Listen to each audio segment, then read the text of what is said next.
Meeting के बीच में जब टेबल पर पड़ा फोन वाइब्रेट हुआ तो पूरे हॉल को पता चल गया कि किसी का फोन आया है। बड़े पोस्ट पर विद्यमान अधिकारी ने अपनी तरफ से बड़ी विनम्रता से कहा कि फोन को साइलेंट करके बैठ जाओ प्लीज। दीपक ने जल्दी से फोन को उठाकर काट दिया। देखा भी नहीं कि किसका फोन आया है। सॉरी सर, बोलते हुए फटाफट फोन साइलेंट की बजाय स्विच ऑफ कर दिया और गौर से उस सफेद बोर्ड की ओर देखने लगा जिस पर स्लाइड चल रही थी। मीटिंग के तुरंत बाद भी उसने अपना फोन ऑन करना भूल गया। काम भला ही कुछ ऐसी है, अच्छी अच्छी बात को भूल जाते हैं इंसान। बने रहना है। अगर बॉस की नज़रों में दौड़ में प्रमोशन की, पैसे की, स्टेटस की, तो पूरा समय झोंकना पड़ता है। आप नहीं होंगे तो आपकी जगह है कोई और लेने के लिए पीछे से टक्कर मार कर आगे निकलने वाले तो बहुत हैं। थोड़ी सांस आई। इन सब बातों से तो याद आया कि फोन भी पड़ा है निर्जीव कहीं जेब में। तुरंत ही निकाला और उसका बटन दबाकर फिर उसे अपने संसार में प्रवेश किया। कुछ सोचता समझता इससे पहले कि बीबी का फोन आ गया। कहाँ हो आप? फोन भी स्विच ऑफ है आपका। माँ जी का फोन आया था। इतना कहते ही दीपक समझ गया कि मीटिंग में बजने वाला वाइब्रेटर माँ जी का ही होगा। थोड़ा छल्ला कर बोला, अरे हाँ पता है, वो आने का ही बोल रही होंगी। करता हूँ मैं उनसे बात फ्री होकर। फ्री होना उसके लिए ऑफिस में तो मुमकिन नहीं था, वो भी माँ से बात करने के लिए। माँ से तो शाम को भी बात कर सकते हैं, अभी करना क्या जरूरी है? ऑफिस का टाइम खत्म हुआ, लेकिन दीपक का अभी भी चल रहा है। यह फाइल दिखने में छोटी होती है, लेकिन जिंदगी निकल जाती है इनमें सर घुसाकर अपना काम करने में। ऑफिस में घर आया, पत्नी ने कुछ कहा नहीं। एक तो पहले ही लेट हो गई, ऊपर से अगर फिर कोई ऐसी बात कह दी जिससे भड़क गई तो उसकी खैर नहीं। इसलिए खाना गरम करके मैं इनको खिला देती हूँ।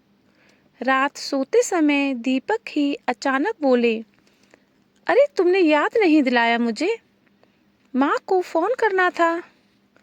तभी पत्नी बोली, कहाँ करते, यह आपका ऑफिस थोड़ी है जो रात 12 बजे तक खुला रहे। समय देखो, 1 बजा है। 11 बजे तो आपने घर में कदम रखा है, कब बात करते? चद्दर झटकाते हुए अब पत्नी को एहसास हो गया था कि अब दिन को का वो समय है जब वो थोड़ा बहुत पति को ताना मार सकती है। माँ को 3 साल हो गए हैं आपसे मिले, कब से कह रही है कि एक बार आकर मिल लो बेटा, पर आप जाते ही नहीं हो। अरे तुम लोग तो गए थे ना पिछले साल। हम गए थे, आपको भी मिलना चाहिए, वो आपकी माँ है। हाँ करता हूँ कुछ महीने 2 महीने में जाने का, अभी छुट्टी नहीं ले सकता। सुबह होते ही वही दौड़ा भाग शुरू। ऑफिस जाने के पहले ही ऑफिस घर आ जाता है।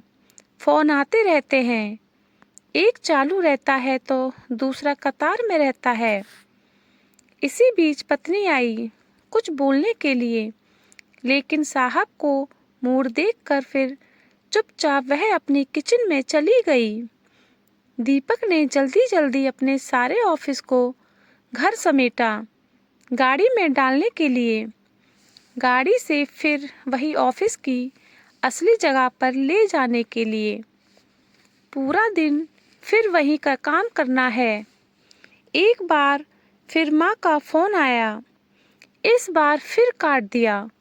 मन में यह सोचा कि आज तो माँ से बात करूँगा ही। थोड़ा सा माँ पर भी प्यार आया।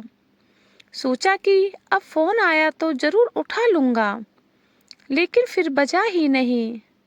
मन किया कि करे बात, लेकिन फिर दूसरा मन आ गया कहने की करेंगे ऑफिस के बाद। फिर वही बात हुई। काम में उलझा कर फिर से एक बार वो भूल गया माँ से बात करना। शाम को ऑफिस से जाने में फिर लेट हो गया। घर गया तब दीपक को पत्नी को देखकर याद आया कि आज उसने भी फ़ोन नहीं किया। पहले तो कुछ नहीं बोला, लेकिन खाना खाते वक्त सोचा कि पूछ लेता हूँ। इससे पहले कि वह अपनी पत्नी से पूछता, पत्नी ने बोल दिया, मेरा फ़ोन खराब हो गया है, सुबह से ऑन नहीं हो रहा है। मैं आपको बताने वाली थी, लेकिन सुबह आप बिजी थे तो नहीं बता सकी। दीपक उसे कुछ कहता इससे पहले उसने घड़ी देखी। समय फिर वही 10:30। सोचा माँ से बात करूं, लेकिन फिर सोचा कि अब तक तो माँ सो गई होंगी, इसलिए फ़ोन नहीं किया। सोचा सुबह तो उठते ही फ़ोन करूँगा। इस बार इरादा पक्का था। सुबह जैसे ही ऑफिस के लिए तैयार हुआ, माँ को फ़ोन किया। फ़ोन उठाने के लिए पहले ही सोचा कि बड़े प्यार से माँ से बात करेगा। छुट्टी की प्लानिंग करने लगा। मन ही मन उसे लग रहा था कि माँ उसे बहुत याद कर रही है। माँ ने फ़ोन नहीं उठाया। ऑफिस में निकलने के पहले उसने पत्नी को कहा कि सुनो, तैयार रहना, आज छुट्टी लेकर आऊँगा। शाम को माँ से मिलने चलेंगे। ठीक है। पत्नी भी सोच में पड़ गई। यह अचानक से इनको क्या हो गया है? बोली, क्यों, सब ठीक तो है, कुछ हुआ है क्या? बोला, नहीं, बस कब से बुला रही है। अब मुझे भी लग रहा है माँ से मिल आऊं, बहुत दिन जो हो गए हैं। ऑफिस में जाते ही माँ का फ़ोन आया। इस बार उसने फ़ोन काटा नहीं। फ़ोन उठाते ही ऑफिस से सीधा घर गया। पत्नी देखकर चौंक गई। क्या हुआ है? दीपक बोला, चलो जल्दी कार में बैठो, माँ की तबीयत ठीक नहीं है। मामा का कॉल आया था। रास्ते भर यही सोचता रहा कि माँ कैसी होगी। हड़बड़ी में घर चला गया। माँ कहते कहते घर में घुसा, लेकिन माँ नहीं थी। एक पल के लिए उसे अपने 3 साल में माँ के किए फ़ोन याद आए, जब माँ उसे बुलाती थी मिलने के लिए, लेकिन वो सिर्फ कहता आऊँगा। उसे भी पता था कि वो ऊपर से कहता था, जाने का कोई इरादा नहीं था। वो फ़ोन भी याद आए, जिनके आने पर वो भौंई चढ़ाकर उन्हें काट दिया करता था, हमेशा की तरह। यह सब घर में खड़ा होकर वो सोच ही रहा था कि पत्नी ने उसके कंधे पर हाथ रखा। अरे, माँ तो अस्पताल में है, चलो वहीं पर चलते हैं। उसकी सुनकर जैसी टूटी फूटी गाड़ी घुमाई अस्पताल की ओर, और मन में बस यही दुआ कि माँ ठीक हो। बस अब हर दिन बात करूँगा, माँ की नहीं मानूंगा, उनको अपने साथ अब लेकर ही जाऊँगा। अस्पताल पहुँचा तो, और जब मामा ने उन्हें देखकर मुस्कुराते हुए कहा कि अब ठीक है, चिंता की कोई भी बात नहीं है। इतना सुनकर ही फिर उसकी पलकों से रुके बांध का टूटना हुआ। बच्चों की तरह रोने लगा। माँ के कमरे में गया तो माँ ने कहा, अरे रोता क्यों है? अभी नहीं मरने वाली मैं, ठीक हूँ मैं। बेवजह तुमको परेशान किया। मैं यूँ भैया से कह रही थी कि मत बुलाओ, उसे काम होगा। हाथ पकड़े माँ का कहने लगा, माँ मैं अच्छा बेटा नहीं हूँ।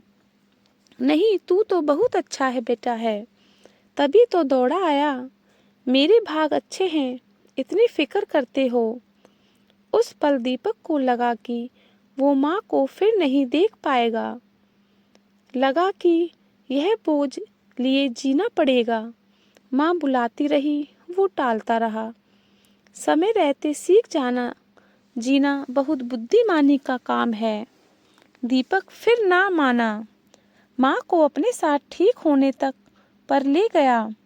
काम को छोड़ नहीं सकते, इसलिए माँ को अपने साथ ले जाने के लिए तो मना ही सकते हैं। दोस्तों, अगर आपको कहानी पसंद आई हो तो लाइक करें, शेयर करें, सब्सक्राइब करें। Thank you.